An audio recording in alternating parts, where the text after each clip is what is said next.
share my screen and pass it off to Eric.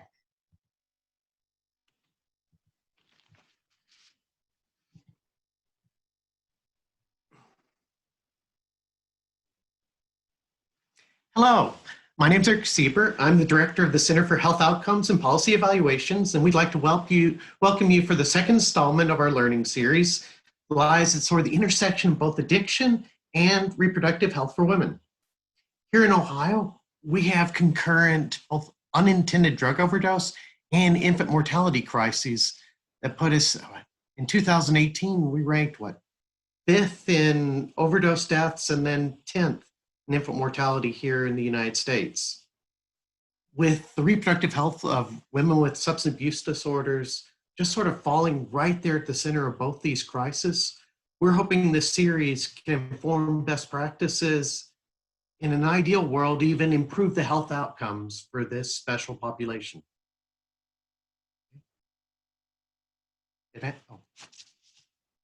Advance.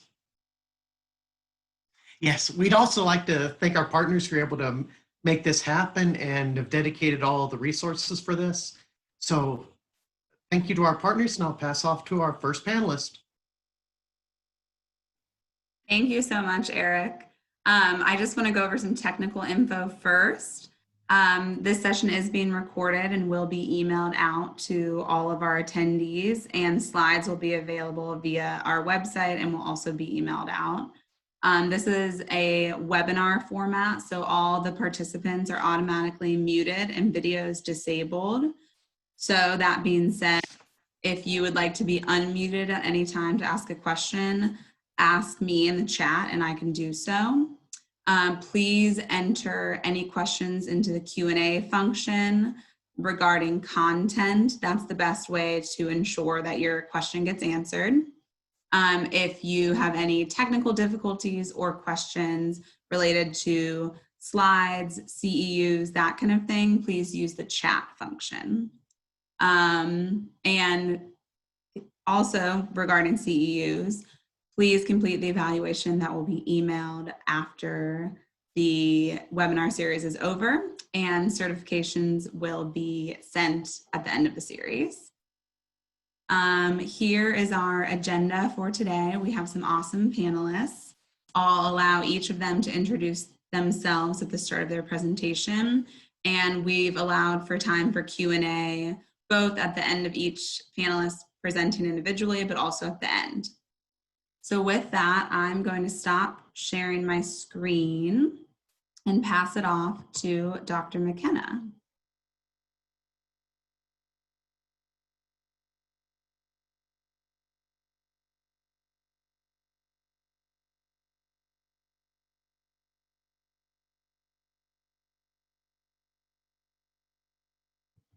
And you are muted. How about now? 20. You hear me okay? Yes. All right, awesome. Well, thanks to everybody for attending, and thank you to the Center for Health Outcomes at The Ohio State University, and to Gabby and Eric for arranging this. And I was asked to talk about our program here in Dayton that we have for women with substance use disorder, and it's called Promise to Hope. So this is just a brief overview, and during the Q&A session, I'd be happy to answer any particular questions you might have about our experiences in our program here. So, Promised Hope is an interdisciplinary team. It's made up of physicians. We have a registered nurse and a licensed independent social worker, and we work collaboratively together to meet our patients' needs and to provide them the best care for a healthy pregnancy. The team on a day-to-day basis is the members that I mentioned, but this is really much more of a team effort, because when we started this program 4 years ago, we had to get the administrators at our hospital involved. We had to raise funds in order to support our mission. And so we work very closely also with the hospital administration and our hospital foundation, which helps us with our funding for the program. And the reason why we do this is because this is something that we need in our community to really fight the problems that we've seen. You know, the first thing that brought this to light was the number of babies that we saw with neonatal abstinence syndrome, and also the number of women who were showing up with either no prenatal care or very spotty prenatal care with lots of complications secondary to substance abuse or substance use disorder. So this is our team. Dr. Chris Kroomer is our medical director, and he's really the driving force behind this. Myself, that's me there, COVIDed out, Melanie Glover and Sam Wiggin. The four of us all have buprenorphine waivers, and we were able to provide prescriptions for our patients. These are the two that really do all the legwork for us and the day-to-day contact with our patients. Jerry Luna is a licensed medical social worker, and Tristan McVeigh is a registered nurse. And they both are very experienced in the care of women with addiction. And not only do they work day-to-day with our clients, but also they work here with the hospital staff because in order to provide caring and comprehensive care to our patients, we really had to have a culture change here in the hospital and really to work to make sure that everybody treats addiction as a disease and not as a moral failure. And that was quite a barrier for us to overcome. But I think that I can say with a lot of confidence that thanks to our team's hard work that, you know, through nursing meetings, huddles, and just one-to-one interactions with the staff, we've done a really good job at changing the attitude here at Miami Valley Hospital. And I think our patients sense that. It's very, it's common for our patients to say, I've never been treated this well before. So, sorry about that. Epic is trying to take over my computer.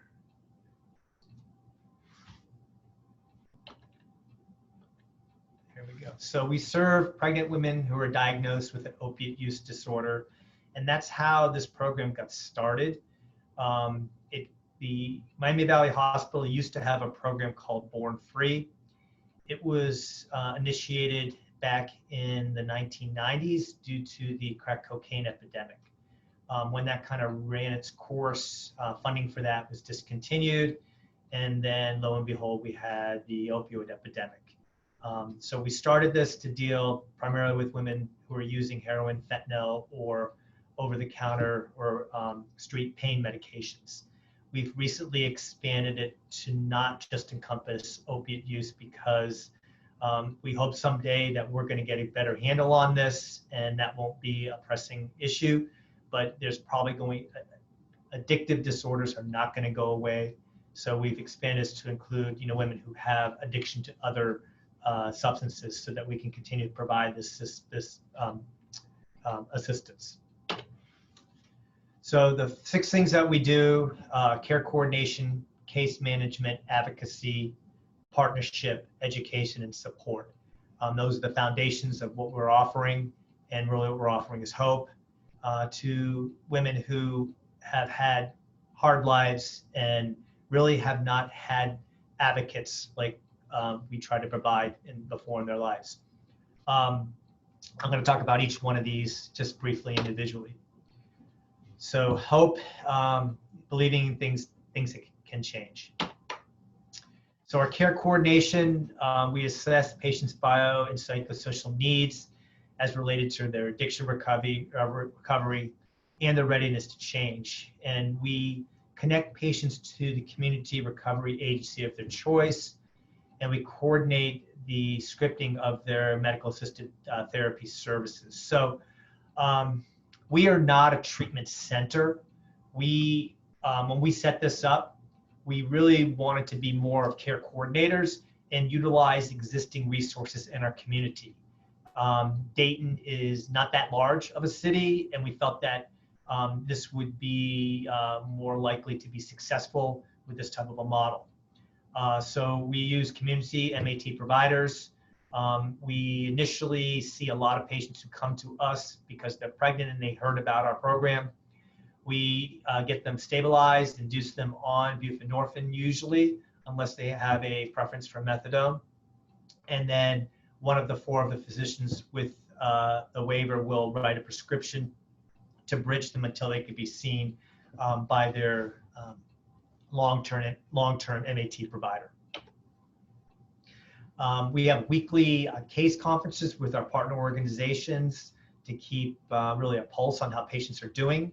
And then we also, or I use we very loosely, so Trish and Jerry also make and receive calls to assist patients with eliminating whatever kind of barriers they have. And so this was obvious to us at the beginning that we couldn't just treat the addiction, we had to treat all the other barriers that our patients had. And the one that's most striking is just making sure that they have stable housing. And so we call this the wraparound services. And this is very much a big part of it. And nobody's going to care about getting clean and sober if they don't have a stable place to live. And so that's one of our biggest concerns. As far as advocacy, I think I alluded to this before. A lot of times our patients have been involved with trauma, prostitution, just unhealthy relationships, and have not had anybody advocate for them, and often are not real comfortable advocating for themselves. And so we oftentimes are the voice that will speak up for them, but also help build their confidence so they can learn to advocate for themselves. And we do this across the board. Chris Kroom, my partner, knows all the staff very well at the local Dayton prison, and we also coordinate with their healthcare, job and family services, housing, as I mentioned, and many more. And like I said, we partner with the local recovery agencies, so we connect our patients there so they can get the treatment at the level that they need and also the location they choose. And we allow them to choose from inpatient or outpatient levels of care. I think like many places, we find that a residential program, at least initially, is probably the best choice. And so we certainly try to encourage our patients to at least go into a residential program at first, but we will provide, and we often do provide, outpatient services right after induction. The 2 inpatient services that we use, the first is Nova Behavioral Health, and that's a 28-day program. It's real close by to the hospital. They transport moms for their OB appointments, also to the NICU at Miami Valley Hospital. And then the other program is located in Xenia, about 12 miles away from Dayton. It's a 90-day program. The nice thing about that is children, including babies, can live with the mom on site in a home-like setting. And then outpatient services, Samaritan Behavioral Health, TCN, Recovery Works are the 3 that we use routinely, although there are others in the community. And there is a methadone treatment center as well that we use. Again, like probably as you'll hear today, most of us, prefer to treat with buprenorphine, but if patients have a reason for going on methadone, we will provide those services as well, or at least hook them up with that. All of the providers require an intensive outpatient commitment. That's 3 days a week, 3 hours per session, and that includes the individual and group counseling as well as provision of the MAT services. And we provide a educational component as well. We have a weekly support group that meets on Tuesday evenings for 2 hours.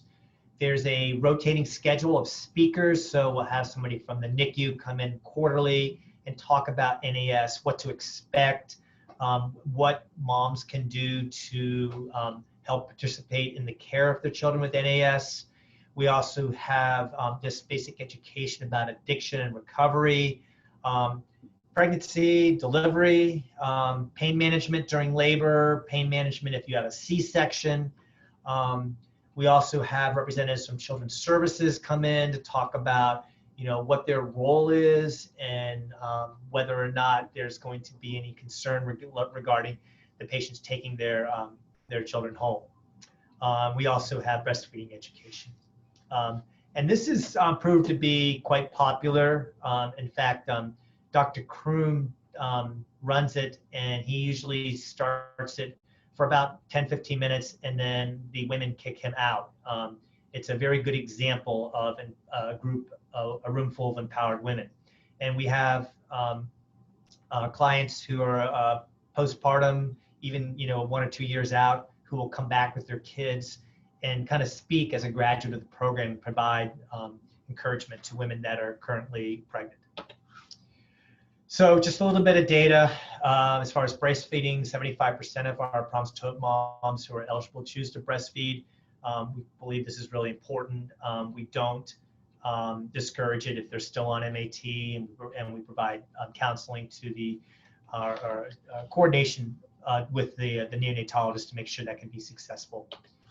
And then as far as infants going home with the mother, our latest data is 88% of those that are eligible are able to take their infant home with no children's services involvement. So this is really the main goal of our program, to keep families together.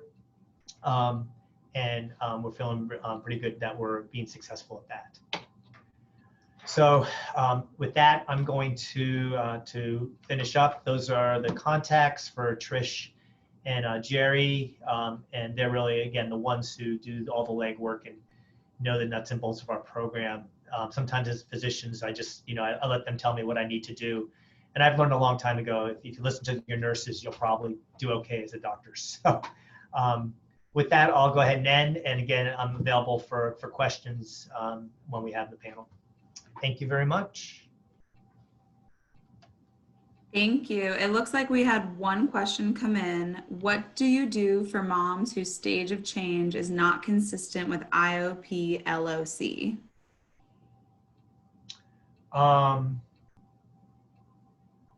You're going to have to help me with IOP LOC.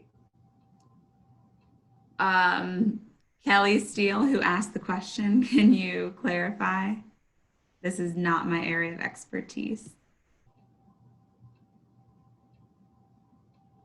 While we're waiting on that, we have one more. Dr. McKenna, you stated that 75% of mothers can breastfeed. When would it not be recommended? So our criteria for allowing a mom to breastfeed is that she is in a recovery program and she is compliant with that. And we have a letter that we provide to the program that they have to sign off on, and then we scan that into our EMR at 36 weeks so the neonatologist can access that. So as long as she is on MAT and she is meeting the program's milestones, she is eligible to breastfeed. So that the question always comes up if she has a relapse. And so we do leave the determination up to the program. So most programs will not let patients continue if they have, a serious relapse. But, there may be some exceptions to that. For example, if, one time on a drug screen, a benzodiazepine shows up and it's, remote, it's really going to be up to the program coordinators at the community program to decide if that patient's going to stay in their program. And if they do, then they provide us that letter at 36 weeks. Thank you. And we did get clarification. So what do you do for moms whose stage of change is not consistent with intensive outpatient level of care? Yeah, so those are usually the ones that relapse, and we see them back here multiple times. That's, it can be frustrating, but, I think that's part of our culture change. We all have to move beyond that and recognize this is a disease.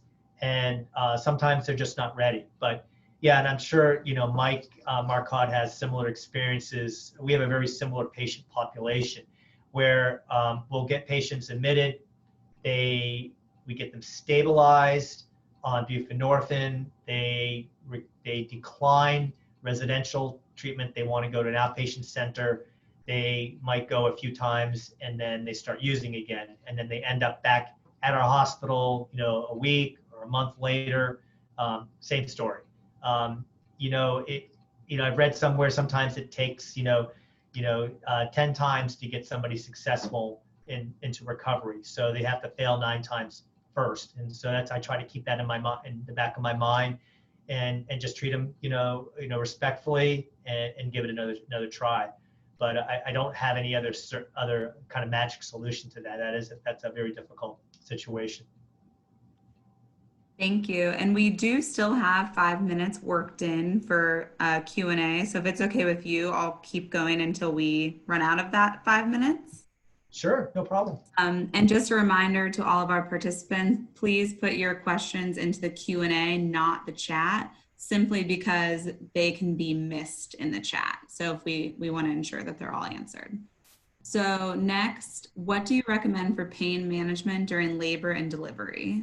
Yeah, so that's a great question. So if mom is going to have a vaginal delivery, that makes it a lot easier, because we typically do not prescribe narcotics for moms who have a vaginal birth. Would really be the exception. She'd have to have something unusual happen.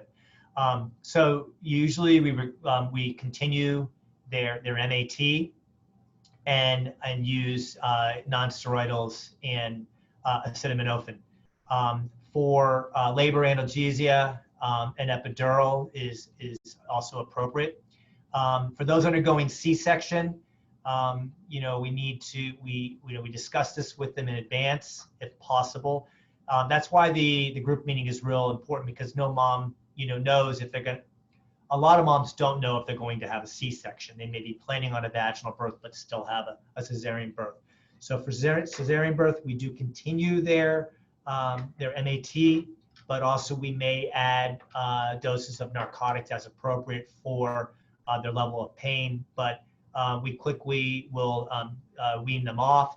Also with the goal of either sending them home with a known number that they would need to come back for a refill, or sending them home with no narcotics if necessary, if able to. Thank you. Ready for more? Sure. For mothers that are not recommended to breastfeed, do you connect them with milk donation sites if that's what the mother wants to do?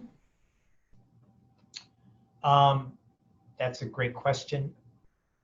I don't know the answer to that. I suspect. Okay. I'm getting that question backwards. Yes, our nursery does. Great. If a mom does have a relapse, is it protocol to alert Child Protective Services? Yeah, so Child Protective Services, I believe, looks at every single one of our patients. Okay, so, but they don't, just because they evaluate them, it doesn't mean that they're going to be put into an action plan or their care plan, or their baby is going to be taken away from them. So even without a relapse, they are involved, at least at some level, to assess the need. All right, it looks like we have time for about 1 or 2 more. How do you handle cultural differences between staff and clients, considering the inequity in reproductive health, specifically for Black women? Yeah, so that's something, somewhat a little bit off topic, but I'm happy to answer, because health disparities is a public health crisis, and we've recognized that. And as a system, we have been trying to look at ways to decrease disparities. So one thing that we've done is all staff have to do annual training on health disparities. And this is not just a matter of like clicking through a few slides, doing things like the implicit bias testing. If you haven't done that, the IAT, and it's available online from Harvard, it's excellent, and it is very much of an eye-opener. So requiring staff to do things like that, but then also having group encounters. And one of the ones that everybody has gone through in the past calendar year was COPE, the cost of poverty education. So that's, if you're not familiar with that, that's somewhat like role playing, but in a group, and to really highlight some of the stresses that minorities face here in our community. So yeah, that's not just aimed at women with substance abuse disorder, because if you look at disparities, it's not just in that for that diagnosis. There's disparities in pretty much all health outcomes. And what got us going on that pretty much was the disparities that we've seen in preterm birth and also infant death. So I think we're making steps in the right direction on that. We haven't solved that. I don't think anybody has, but I think we're certainly working along the idea of we need to make everybody aware of it, and also having people reflect and learn how to change behaviors. Great, thank you so much. I'm going to cancel the spotlight on you and pass it off to Dr. Marcotte. If your questions weren't answered, we will save them for the end. So Dr. Marcotte, if you want to go ahead and share your screen, it is your turn.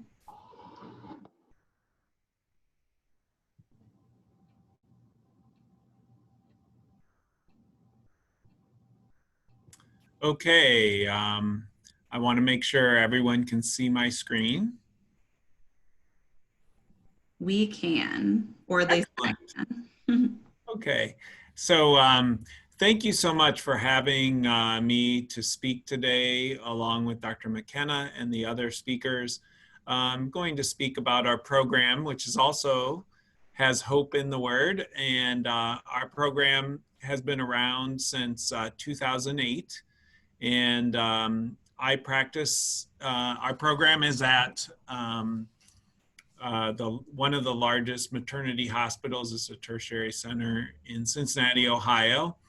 And our program first started as a pretty small program.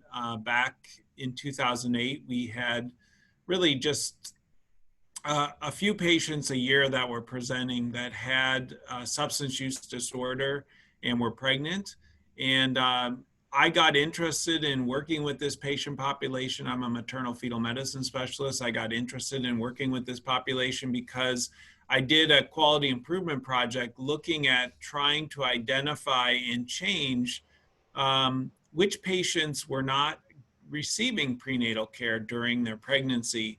And I identified that the #1 risk factor for not receiving adequate prenatal care was having a substance use disorder. And I began to investigate why that was, and really what came up almost immediately was stigma. Patients did not feel safe coming into the maternity center. And even when they did come in to deliver their babies, they were treated differently. Child Protective Services were called. The social workers provided information to Child Protective Services, which ultimately often led patients to lose their parenting rights, and they were not able to parent. They also were provided very few resources to help with their disease, and often then ended up leaving the hospital before they had completed their postpartum stay because of difficulties. And I knew that we needed to do something. And I happened to find the social worker, Tasha Hill, who had been hired to work with this patient population. Tasha's the third from the right. And Tasha, had a different way of approaching these patients. She recognized that we needed to treat patients with respect. We needed to treat this condition as a disease that had effective treatments. And she really needed a medical partner to be able to do that work. And initially, 3 of us in my group volunteered to work with these patients. We had an addiction specialist who was available sometimes to provide some medication while the patient was in the hospital. but he was not able to see patients on the outpatient side. So the patients would receive some treatment if he was available in the hospital. The other thing that often happened was our residents, our OBGYN residents, were asked to take care of these patients, and they really had no understanding or really skill to manage patients and take substance use disorders into consideration when the patient was pregnant, if she happened to receive prenatal care, or in the delivery and postpartum period. And these patients often did not get appropriate treatment and didn't have much confidence in the healthcare system. So now, 12 years later, our program has changed a lot. We went from averaging around 20 patients in our program per year to nearly 500. We see many patients from other cities in Ohio. We're bordering Indiana and Kentucky, and we see patients that present to us from Kentucky and Indiana almost every week, along with a large population of patients in the southern part of Ohio. Cincinnati has several maternity centers, and outside, especially to the east of Cincinnati, there really isn't very much in terms of resources for patients who are pregnant. So many of our patients travel an hour or two from the east, getting into Appalachia to receive care in our program. We've grown quite a bit, and I'm very fortunate to get to work with 2 nurse midwives who see many of our patients. We had been doing centering pregnancy before COVID, and Christy ran that program. We have 2 full-time social workers, Sarah, who works primarily in the outpatient setting, and and Tasha, who works primarily doing new patient intake and working with our patients when they come to the hospital. Denise Wagner is our nurse case manager and helps to really coordinate the care. And then Danielle is our community health worker, and she works with patients primarily at the end of their pregnancy and provides continuing ongoing support to a smaller segment of our population who needs that extra support for parenting and continuity of services. So just some information about our numbers. For the last 4 years, we've worked with almost 2,000 pregnant patients. Our program has expanded to not just include patients with opiate use disorders, but we actually work with patients who have a variety of substance use disorders. As Dr. McKenna mentioned, addiction to substances is not discriminating. Many substances are being used when someone has a substance use disorder, and patients will switch between different substances. Currently, one of our biggest problems in our part of the country is stimulant use along with opiate use disorders. This really has complicated our management of patients during pregnancy and after pregnancy. Of the 1,900 patients that we worked with, 772 of them have delivered with us. And one of the things that we look at for success of our program is that patients that interact with us at some point in their pregnancy, we really look to engage them and carry them through the rest of their pregnancy. Not all patients, though, successfully engage with us. One of the things I would say about our program is that The patients that do stay with us, they usually are able to reach their goals. And when we look at their goals really have to do with two things that really boil down to one thing. And the two things are reaching remission for their substance use disorder and being able to parent the children that they deliver. And as you can see, these are the outcomes that we've had. Again, I do think that the number of patients who end up engaging with us in prenatal care, it's very likely that they're going to be staying with us and deliver their babies with us. 86% of them reach the goal of sobriety.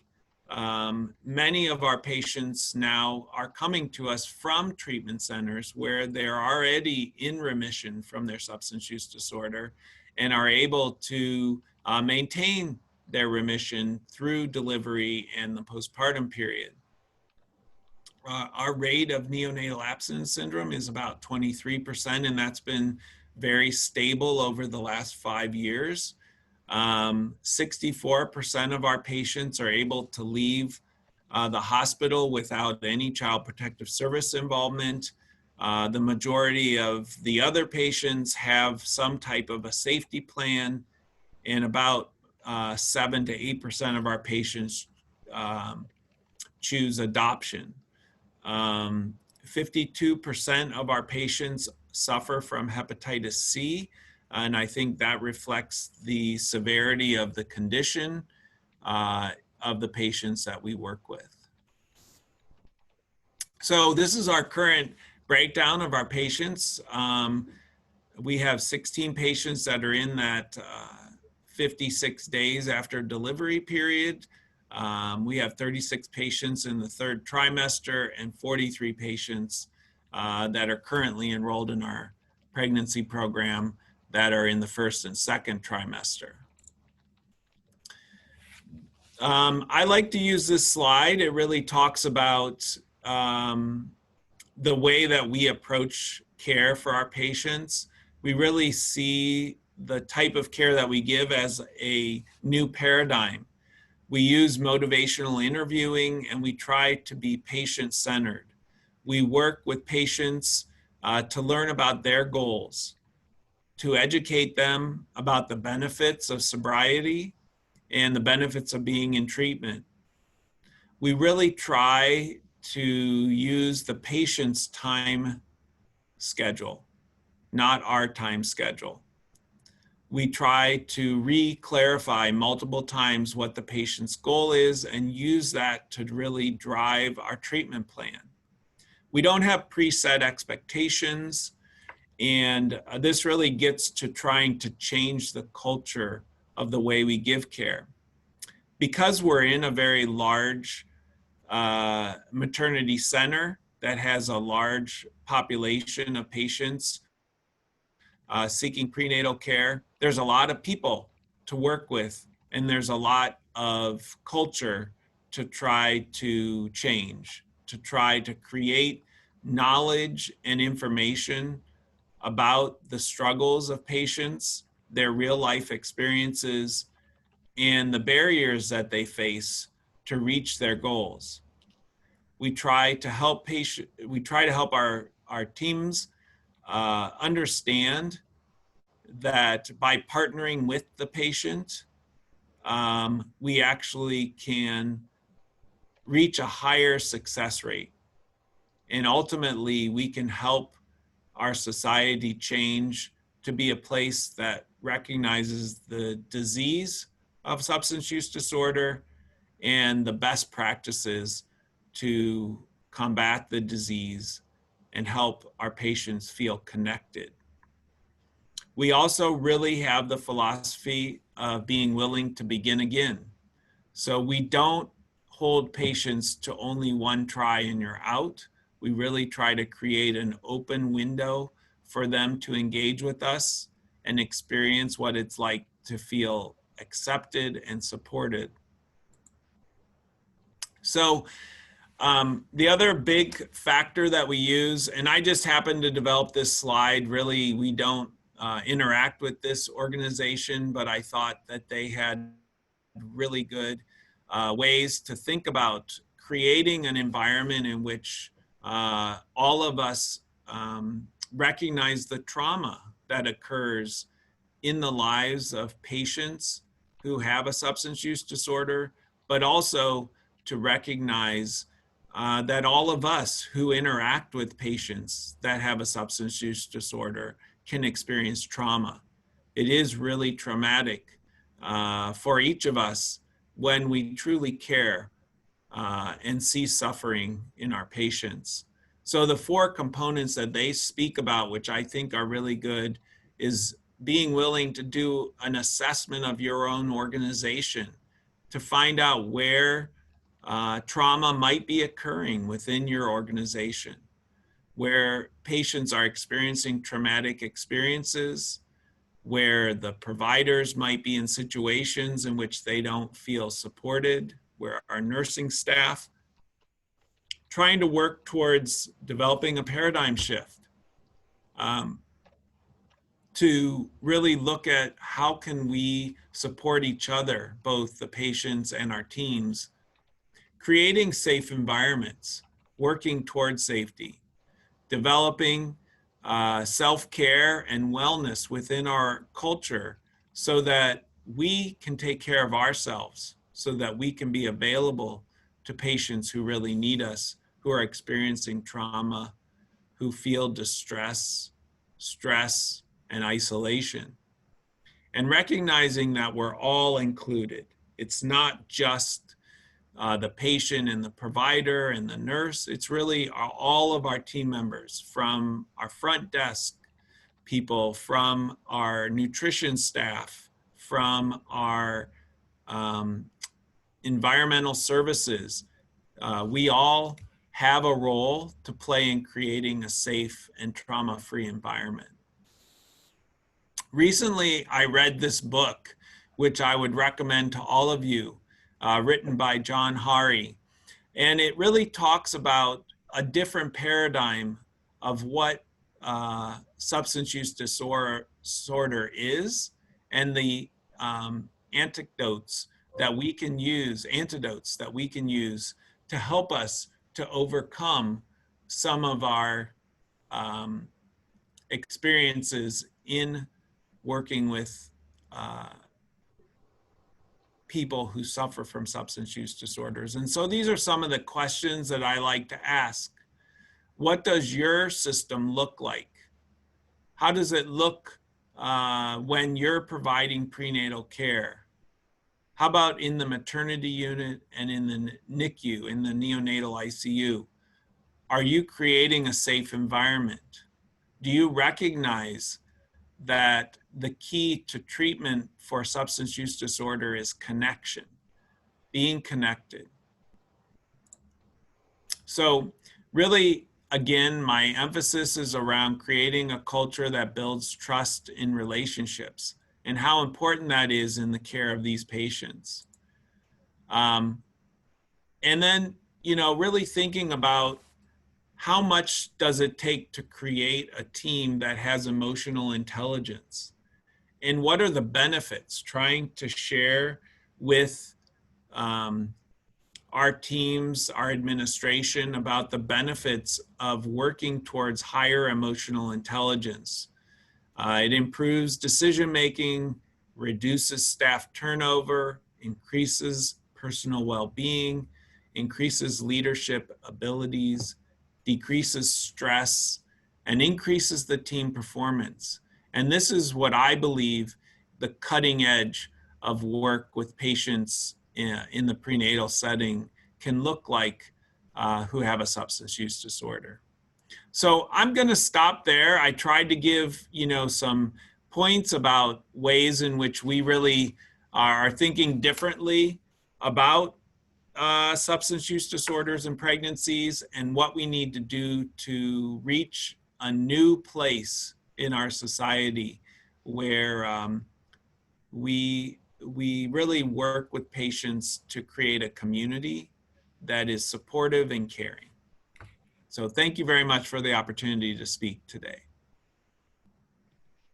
Thank you so much, Dr. Marcotte. It looks like we have one question, which is perfect because we have time for one question. Why do you think less than half of the women stay engaged with your group? What else do you think can be done to help them get good prenatal care? So I think it's a characteristic of our program. We really create an open setting. But when we look at the stages of change of our patient population, we know that some of our patients are just not in the stage to make the change that needs to occur for them to, reach out and trust and be willing to go through the treatment that is required for them to reach sobriety. I think that, we still have a long ways to go to create that community that doesn't just exist within the hospital or in the prenatal care setting, but really exists in our community where patients feel the connection and safety. And there's a lot of suffering going on. So I think that has a lot to do with it. I think it actually is a marker that our program is available to such a large group of patients. And like I said, every year we have seen an improvement in the number of patients who stay engaged with us.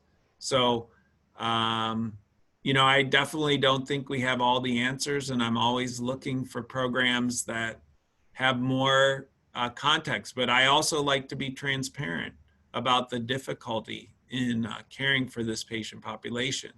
It's not something that, you create a program and everybody says, that's awesome, it's perfect, it's exactly what I need, and I'm willing to do whatever it takes. But we just try to create that setting in which patients are accepted no matter how many times they need to come back. And even if it's at the time of delivery, we always continue to begin again and try to work with them. Thank you. So I'm going to remove you from the spotlight, and then if you stop sharing your screen, we will pass it over to Dr. Johnson.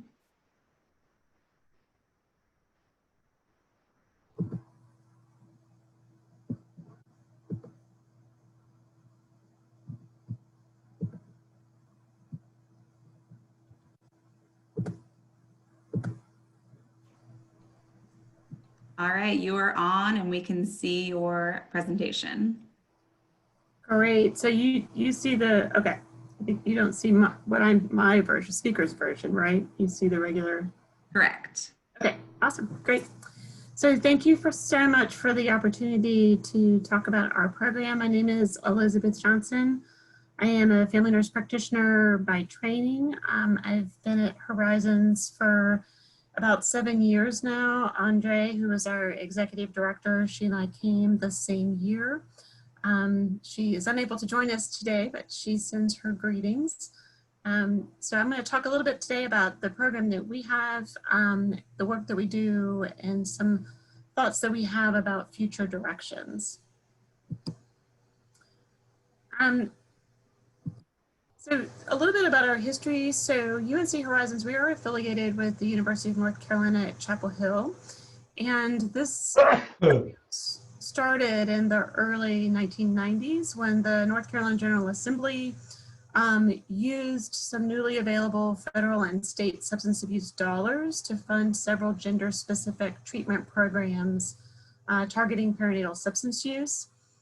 So since 1993, which was when Horizons really got started, we've treated approximately 5,000 women from all of North Carolina's 100 counties. I will say also that the way Horizons started was it initially was a prenatal clinic. The founding medical director saw that there were women coming through what was the resident clinic at UNC with substance use disorders, and he really felt like they needed more comprehensive care. And so he started with a social worker and a nurse midwife, and our program has grown from that in the early 90s to all that we are doing now. We got funding for our first residential site in 2001. And so currently our primary sources of funding are federal and state block grants, Medicaid, and state funding that's available for uninsured residents. So who do we serve? We serve approximately 230 women a year. Their mean age is 29. Because of just the laws that we have, we cannot take care of anyone under the age of 18. I have in my prenatal clinic, but in our residential and group services, women need to be 18 or older. About 50% of the women we take care of across the entire program are pregnant. When they come into our residential or outpatient treatment program, about 55% are involved with child protective services. The majority have polysubstance problems. 77% come from families with substance use disorder issues, and about 75% who have mental health illness. 83% have been arrested at least once, and on average have 4 arrests. 84% have experienced at least one type of interpersonal violence, and 32% have attempted suicide. One thing I am so glad that Dr. Marcotte talked about trauma-informed care. One thing that we talk a lot about here is just the prevalence of trauma in the women that we take care of. So our model for care, this is sort of all of the comprehensive services that we offer. So it's based on the idea that a woman's relationship to herself, her self-esteem, her sense of self-efficacy, all of these things are an incredibly important piece of her recovery. So we have trauma and addiction treatment, childcare. We have actually on a 5-star on-site childcare, and we provide transportation. We help women with vocational rehab, housing, legal aid. Our groups include parenting, education, and early intervention services. We have medical care, which includes the OBGYN services, psychiatry, and we are hoping to include pediatric care within the next year or so. And then we also have our residential services. So 2 of our main pillars are that we are trauma responsive organization. And then we are also providing medication to treat opioid use disorder when it is needed, although we will accept women with any substance use disorder. So looking at some of the different aspects specifically of our program. So on the medical care side, we have the prenatal clinic that I'm a part of, and then we also have a psychiatrist who comes on site and is able to provide psychiatric services along with residents to the women who are in our residential program. We are also quite fortunate at UNC for women who are not a part of our residential program who are pregnant and having significant mental health issues. We do have a perinatal psychiatry group within UNC that we are able to link our women with for care. And then so both myself and our psychiatrists will provide medication for opioid use disorder when it's appropriate for our patients. So a huge component of what we do, and I think we're incredibly fortunate to have residential treatment as a part of our program. So we have 2 separate residential sites. Women come and stay for about an average of 9 months. And then oftentimes they will stay connected with us longer than that as they transition into the community. But we are able to continue different services with them. So when women come into our residential program, they are able to bring their children. So our funding is that we are taking care of women who are either pregnant or caring for a child who is 11 or younger. So during their time with us, the women will attend outpatient groups. We have childcare that is on site. School-age children normally are in school, and now we are helping our women navigate what a lot of parents are navigating, which is online school for our school-age children. All of the women receive individual counseling. We also have a child therapist who does counseling with all of the, so we do dyadic care, so with the mom and the children. We do urine drug screens on site. We help manage chronic diseases. I facilitate women getting into primary care. We have peer support specialists on staff. And as I mentioned, we have OBGYN care and psychiatry. So we do a lot with helping women set goals and doing shared decision-making. And we're looking at encouraging alcohol and drug abstinence, thinking about employment. One of the things, so as women come in, they're in what we call SACOT, which is Substance Abuse Comprehensive Outpatient Treatment. And that's a group that occurs 5 days a week, 4 hours a day.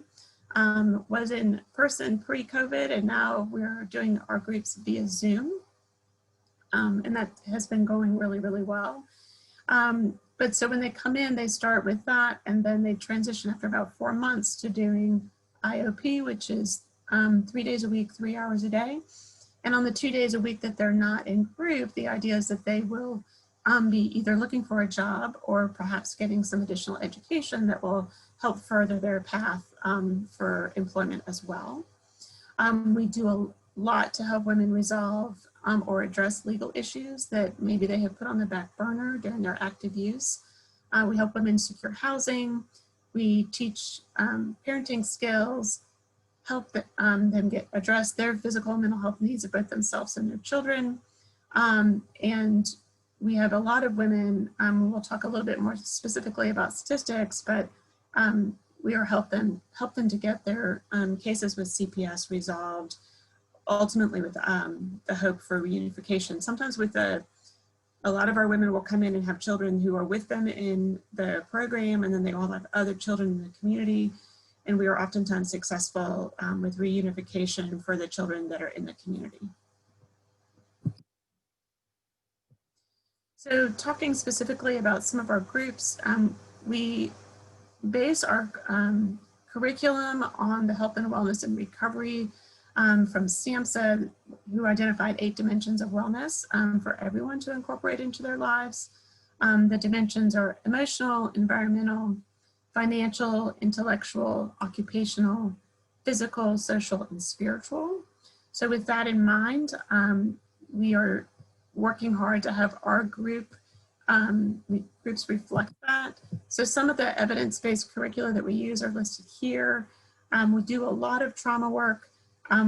We do a lot of that as once women have been in treatment for a little while and have started some individual therapy, the trauma work gets a little bit more intense the longer that they have been here. We have lots of evidence-based parenting curriculum, including Circle of Security. We talk to women about dialectical behavioral therapy, and that's oftentimes cited as the favorite group because it's very practical, and women learn just really practical skills for how to cope. Helping women recover, the matrix model, A Woman's Way through 12 steps. So there's lots of things that we do. I work with one of our therapists, and we have a fairly free-flowing women's health group that happens once a week, where women can ask any health questions that they want, and we have certain things that we like to cover, like sexually transmitted infections, any chronic diseases, contraception, and topics such as that. So one of the things that I think sets our program apart from certainly a lot of the programs in our state, I think we are actually the only program in North Carolina that has on-site treatment for children. So all of the children who come through receive age-appropriate mental health and social emotional assessments by our child therapist, and they will get therapy as needed. All of the children are screened for speech and language, and will receive occupational therapy, physical therapy, all of those things as needed. The wonderful thing about having childcare on site is that those services can occur in the childcare while mom is in treatment. And over 90% of the children that are in our program between the ages of 0 and 5 qualify for and receive early intervention services. So the top picture there, that is our wonderful child therapist at Horton. She is really phenomenal. So when a mom comes in pregnant and then delivers, our postnatal protocol is that within the first week of delivery, she is visiting mom.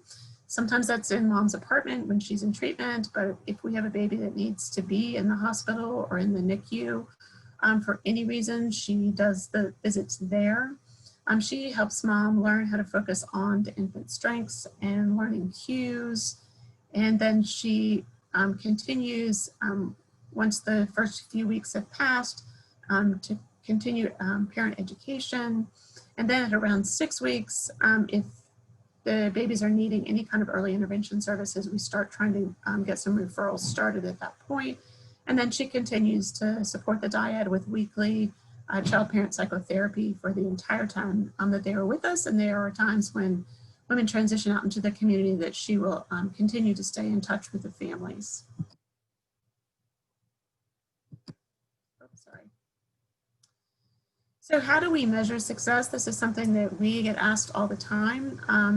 So we are looking at personal treatment goals. We really try to individualize for each woman that comes through what her own treatment goals are. We are encouraging abstinence.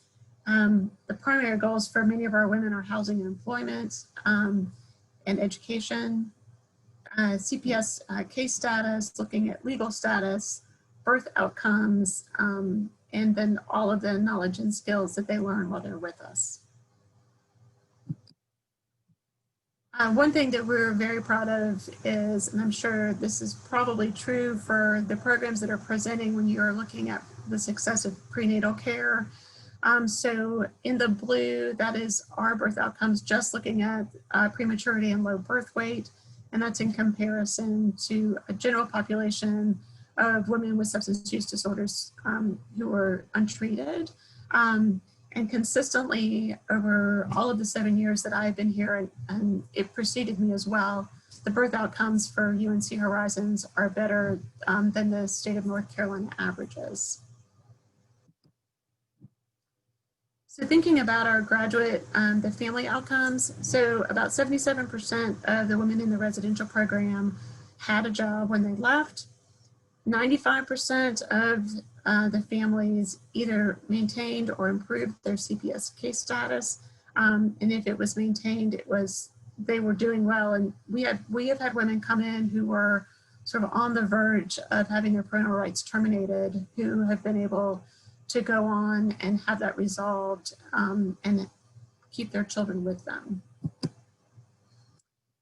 The other thing we talk a lot about is just the cost savings of treatment in general, but particularly with our program. So we do know that Horizon saves the state of North Carolina a little over $3 million a year. And if you break that down, if you're thinking about sort of the average cost for the hospital care for one preterm baby is about $40,000. That's probably the low end of it. If you're looking at foster care for a child, particularly if it's specialized foster care, that's at least $12,000 a year. And then if you're looking at moms, when we're able to prevent any incarceration, because a lot of our women come to treatment rather than being incarcerated, that can save the state up to $31,000 a year. So while it costs our program on the whole about $3 million a year to operate, these federal and state dollars really are an investment because the treatment is able to prevent NICU stays, long hospital stays for mom. We are preventing children from going into foster care, and we're preventing hospital costs that are related to domestic violence, physical abuse of children, and so on. The other piece of Horizons that I really think is nice is that we have a really robust research program. Hendrée Jones, our executive director, truly leads the charge in this. And so Horizons, through her really hard work and dedication, has its footprint globally. And all of those H's are places that she has helped touch with research. And our program has touched all of those countries. It's really quite impressive. So thinking about lessons learned and then what we want to look towards in the future. So as we have done this work, Horizons has been around for about 25 plus years. That really mothers and children need strength-based support. We have learned that language really, really matters. Our language as providers, teaching women language about speaking about recovery, language in the community matters. Pictures and visuals matter. So really having a positive image of the women that we take care of, so that the women can see that the walls of the prenatal clinic where I am, we have pictures of patients, and so it really matters how women are depicted. It's important to help women tell stories of recovery and success. Oftentimes, the narrative that's in the community, and certainly what's in the press, is all the things that have gone wrong, and not as much about what has gone right. And we put a strong emphasis on mother and child, not mother versus child. And then we recognize that it's incredibly important to be familiar with toolkits that are available, and to really take a strong role as advocates on the state level. So as we look towards the future, things that we know that we need to keep working at, continuing to increase tobacco cessation. A large number of our women smoke, although we have made some inroads into at least having women cut down, if not quit altogether, which has been wonderful. We continue to advocate for compassionate care for our moms and babies, and help change hospital policies. We know it's important to ensure that our women continue to get really good, safe care where they feel comfortable in the postpartum period and as they go through life. And we, as an organization, have really taken on the charge to continue to work towards eliminating stigma and discrimination against women with substance use disorders. And here's our contact information. And that's it. Great, thank you. It looks like we had one question come in earlier during your presentation, which was, how long is your resident program? I'm sorry, I didn't hear it. It says, how long is your resident program? So women can come and stay in our program for up to 9 months. And so if they're able to progress in sort of the ideal, I don't really want to say ideal, but they do 4 months of the intensive SACOT treatment and then 3 months of intensive outpatient. That could leave them 2 months of having a safe place to live to really be able to focus on working or pursuing education and saving money to find housing. Great, thank you. So if any more questions come into the Q&A, Dr. Johnson, feel free to answer them directly. Okay. And then, or at the end, I will remove you from the spotlight and I'll go ahead and spotlight Dr. Rudolf, and Dr. Rudolf is on. Hello, everyone, and thank you so much for including us. We want to make sure that you can see our screen. Yes, we can. Yes, thank you. We are participating from Seattle, Washington, and it's such a neat opportunity to be able to share our experience and also to reflect that all of us have the same mission, which is to support vulnerable patients. And my name is Vania Rudolf, and I will be presenting with our addiction fellows, Catherine DeYoung and Hilary Tamar. We have no disclosures, and I would like to start the presentation with a photo of one of our graduates who also has become a passionate advocate for women in recovery. Here she is here with her baby Nala. This is Miss Masitsa Mahanji. She asked me to share this photo, and she actually was going to participate, and unfortunately she has another conflict. She is here with our governor, Inslee, and she, for the past 3 years, she has become a person who has been guiding the Department of Health and the governor's office, how potentially we can do better. Our objectives are to focus on the services and share with you what our lines are and how we support our patients, and also to approach stigma and discuss opportunities how we can promote compassionate care and also caring for both patients and providers. And it all starts with stigma. We are reminded on a daily basis about how stigma surrounds our life and substance use disorder. Stigma can be defined as negative attitudes or perceptions which often mark women with substance use disorder with disgrace or infamy. This leads to discrimination or prejudice that ultimately often leads to punishment. However, it is immoral, unethical, and cruel to punish women for the chronic illness of substance use disorder. We know that women who use substances in pregnancy face a tremendous amount of stigma. Stigma is a cultural and social construct that perpetuates ideas of power and control. It can lead to discrimination and other negative consequences for those that are stigmatized. And it also reinforces stereotypes, which take away individuality and personhood and can reduce an individual to purely just a behavior. The consequences of stigma are more multifactorial and often include feeling fear, being subject to discrimination, and experiencing barriers to care. This fear can be related to being judged, harming the baby, losing custody of children, legal repercussions, or incarceration. Being subject to discrimination, we know that pregnant women with substance use disorder are the most likely group to be discriminated against and treated harshly for their substance use. And with experiencing barriers of care, this can be related to shame, lack of resources, bias, lack of funds or insurance, lack of sober support, transportation or childcare, and often criminalization or, again, punishment. We know that punishment or fear of punishment can be a major reason why women don't seek care during pregnancy. And so it asks us to pose the question of whether or not there are any alternatives to punishment in working with women with substance use disorders. We believe here at our program that the alternative to punishment is to create a healing space for all vulnerable women. And we focused on 3 specific areas in order to create this healing space for women, and also to provide a supportive environment for providers.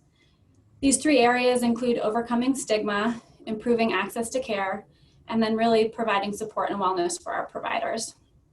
We know in regards to overcoming stigma that biases exist and that our language that we use matters, and we'd like to talk a little bit more about that.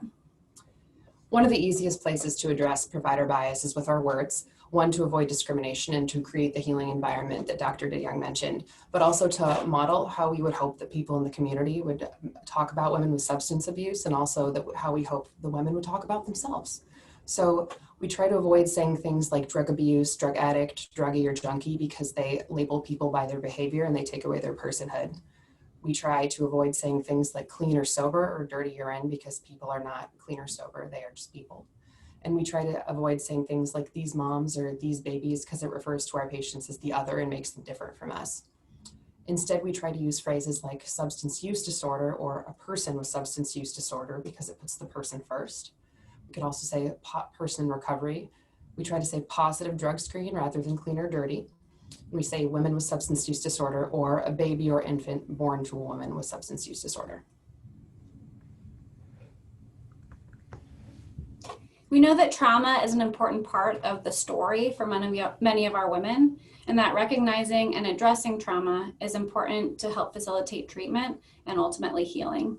Trauma can be a single event, it can be repetitive events, but overall it interferes with well-being, and this contributes to poor health, substance use, and social dysfunction.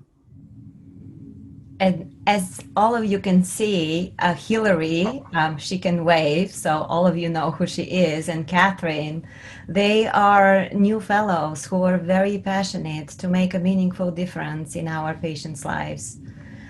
As we talked about trauma as an extremely upsetting event that could be single or repetitive, we can also appreciate the importance of adverse childhood experiences and how past exposure to adverse conditions and maltreatment can compromise later life health and well-being. We can also refer to the ACE study. And its findings also suggest that certain experiences, such as emotional neglect, or hunger or substance use, mental health disorders, are major risk factors for the leading causes of illness and death, as well as poor quality of life in the United States. And we also try to focus on the trauma approach rather than thinking you are sick, appreciating that you're not bad, you're not sick, you are injured. At our services, our priority is to be trauma responsive and trying to change the conversation to women who do have a lot of vulnerability and trauma. Instead of thinking what is wrong, to appreciate what happened. We want to give you a couple of examples. For instance, instead of asking what is wrong with this woman, how could she use drugs during pregnancy, appreciating, I wonder what happened to her to affect her life this way and the impact it has had on her health and pregnancy. And also, instead of the perception of how can she use heroin and call herself a mother, thinking I can appreciate the vulnerability and the courage she has to reach out for help and to talk about her use. It is huge. So our program, as Catherine mentioned, has 3 areas of focus that we find very crucial to really help providers and patients. The first one is addressing stigma and with trauma-informed approach. The second is removing barriers to care while improving access to compassionate comprehensive care.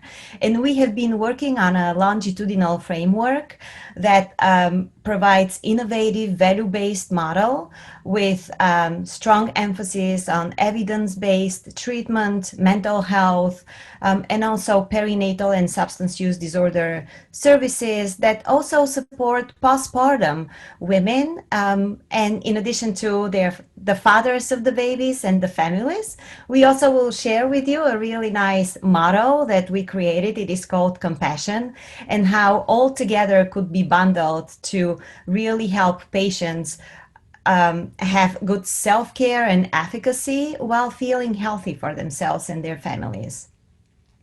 We do have a few lines of service. The first one is our inpatient program. It is called Chemically Using Pregnant Women, or the CUPS program. It is a 26-day inpatient program that is funded by the Healthcare Authority. We do provide trauma-informed, culturally sensitive, kind and welcoming, respectful caring to our women, and we do see around 500 women per year. Last year we had 115 deliveries. So most of the women do deliver with us who are local. We also refer to other treatments. And we wanted to share with you that initially the program was open only to pregnant women. And starting last year, we have been collaborating with our Department of Health and Healthcare Authority. And now the program is open to women who come and who deliver, who has not had any prenatal care, and they are allowed, being postpartum, to actually enter our program. So we feel very blessed to live in a state that is very, very supportive of substance use disorder in pregnancy and how we can improve services. We also have created perinatal addiction consultation service, which, as you can see here, we are sharing with you some numbers, how it has grown since 2016. We do have peer-to-peer support line and also e-consult support that we are currently building. We wanted to discuss a little bit more about our Compassion motto that stands for Community of Maternal Parenting Support for Substance Impacted Women and Newborn. And it is a 5-day extended postpartum floor stay for moms and babies with substance use disorder. Most of the women are exposed to opiates, and we do provide education on NOWS, on neonatal opioid withdrawal syndrome. We also focus on how we can support the whole family, the whole community, in addition to mom and baby. We allow for 5 days moms and babies to room in on the postpartum floor and to be active patients, which allows us to continue ongoing addiction daily rounding and also have patient-centered rounding where we can do huddles with the nurses, with the other medical providers, with the patients, with social work, and also CPS. We find that this model has really helped patients to work on bonding, on breastfeeding, and has allowed women to practice tobacco cessation and have long-acting contraception. And ultimately, it facilitates safe discharge coordination. Most of the women are very interested to complete the program, and also we refer a lot to so-called pregnant and parenting women. These are 6-month long-term residential programs. We also have some exciting data for you to share, which is initial data. We presented it at the National Addiction Conference this year, and we are in the process of publishing it. We had 40 women to compare, and these were the first women who were allowed to enter the model. We had 20 women, mom and baby couplets, who practiced the standard postpartum floor stay, which is discharge on day 1 or 3, based on whether this is vaginal delivery or a C-section. And also we compared them to the first 20 compassion mom-baby dyads. As you can see, the results are just remarkable, and it's beautiful to look at it. From the compassion dyad, 80% of the babies did not need morphine or prolonged NICU admission, compared to 80% of the babies who needed prolonged NICU and morphine if they stayed shorter. Also, 80% of the babies who were allowed to stay longer with their moms, they discharged with their mom. We avoided foster care. Most of the women engaged in treatment, and they were allowed to parent their kids, which saved a lot of money to the state and also to our system. And ultimately, you can also compare the NICU length of stay days, which is also remarkable to appreciate. We try to support women across the lifespan. We do have a few ambulatory services that we offer. The first one is OB Outreach Clinic, which is a walking low barrier clinic. Our motto is to validate autonomy and respect patient choices while providing compassionate and evidence-based care. We provide pediatric, perinatal, and postpartum care. We see women up to 2 years post-delivery. We also provide pediatric care up to 2 years. And now we are finding that most of the moms and their babies, they would like to continue care with us. So it's a really cool thing. 3 years ago, we started a supportive group model for women who are on buprenorphine, and these were monthly group visits. And initially, they were open to postpartum and parenting women, and now we accept women across all stages. As a matter of fact, Hillary and Catherine both are going to be leading a couple of projects to allow us to expand our services, in addition to a March of Dimes partnership where we have created a supportive group model for pregnant and parenting women, which we will be implementing now in 5 health systems.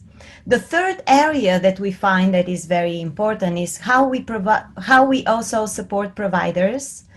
We have been engaging in educational activities, and in 2016, we created the provider attitudes tool that allows us quantitatively to look at stigma, compassion, knowledge, comfort level of care, and referral to treatment. We do have some examples for you to appreciate how 60 minutes or 90 minutes of education can improve provider knowledge up to 31%, improve attitudes up to 17%, comfort level of care, stigma and compassion 13 and 14%. We also have been engaged in more leadership outreach activities across the state and also nationwide. We have looked at provider attitudes, and currently these results are pending, and we hope to be able to share them with you soon.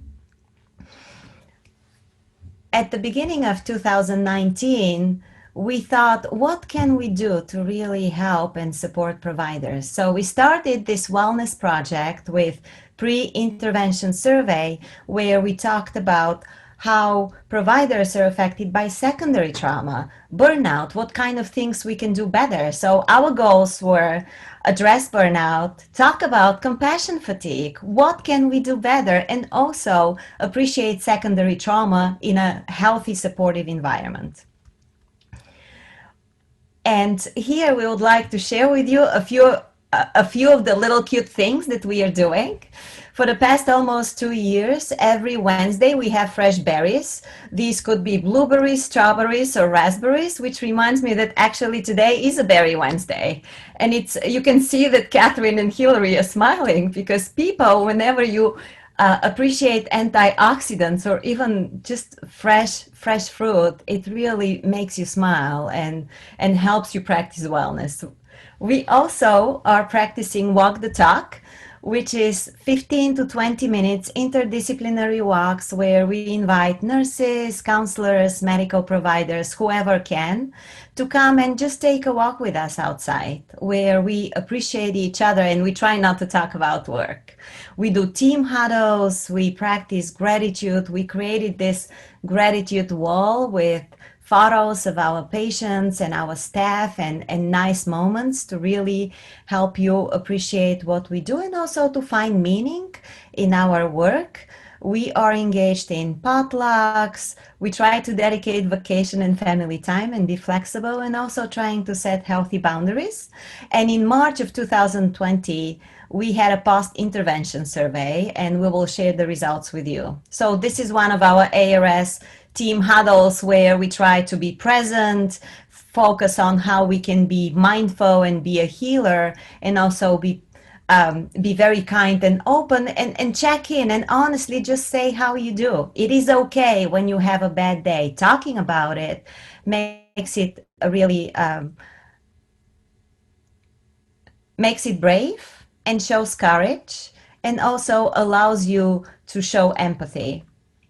So this is the data that we would like to share with you. And as you can see, people and providers and staff in general now feel more comfortable to talk about burnout, compassion fatigue, and also secondary trauma. And they're at much decreased risk now to burnout, and they appreciate wellness. And most of the people 15 months after our wellness project showed gratitude and are willing to continue to participate in mindfulness and wellness events. And here, these are some of the tips that we would like to share with you.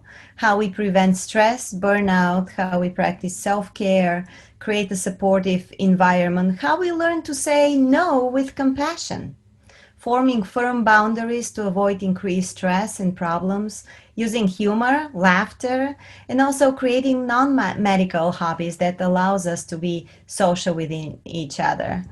I wanted to share with you a photo of my family. Here we are practicing courage and ziplining very recently. And I hope that you will appreciate that. And then we also have some take-home points for you. One of our mentors who created the program and continues to be a key figure and a leader is Dr. Jim Walsh. And I always remember him saying, "The mother is more scared than you are."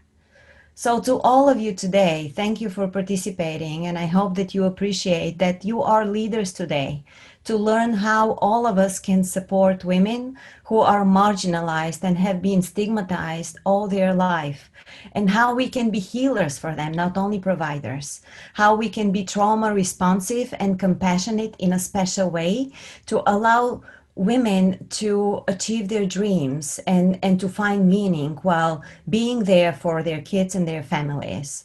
It starts with being non-judgmental and willing to listen and willing to learn and willing to be as vulnerable as every mom is.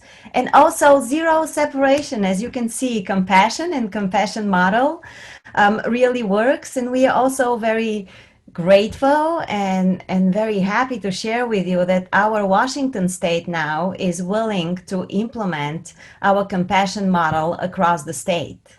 And they already have started the process, and we hope that in the next few months, every woman in Washington state, no matter where she delivers, she will be allowed to stay for 5 days on the postpartum floor, so she can be with her child, and that we can allow moms to be the best treatment for their kids. So how we meet needs of vulnerable and disadvantaged women, it is a community effort, and it is also how we empower women. We do believe at our service that we can make a difference, and yes, we can. Can we hear hands? Can we make a difference? Yes, we can. Thank you so much, and I'd like to finish with this beautiful photo. Recovery is a longitudinal team effort for both providers and patients, and together we can passionately and compassionately, we can break stigma, we can empower positive change, because ultimately everybody has the same goal, having two healthy Fitskis together. So thank you. Thank you so much. And I am so impressed by all of us. It is exactly 2:30. I'm happy to stick around. Let me first just say thank you to all of our panelists and thank you to all of our attendees. We will see you for the next one on September 16th.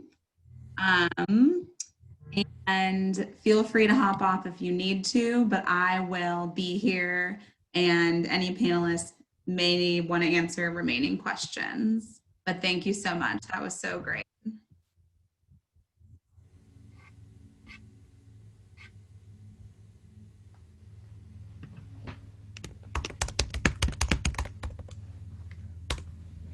There was a question whether we will be willing to share our provider survey, and yes, absolutely we will.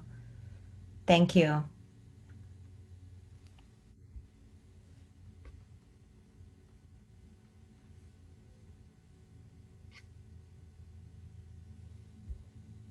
It looks like the remaining question was, can you elaborate more about longitudinal framework, which that person may have hopped off, but if you'd like to answer, please go ahead. I'm going to stop recording now. Yes, thank you. I can answer that.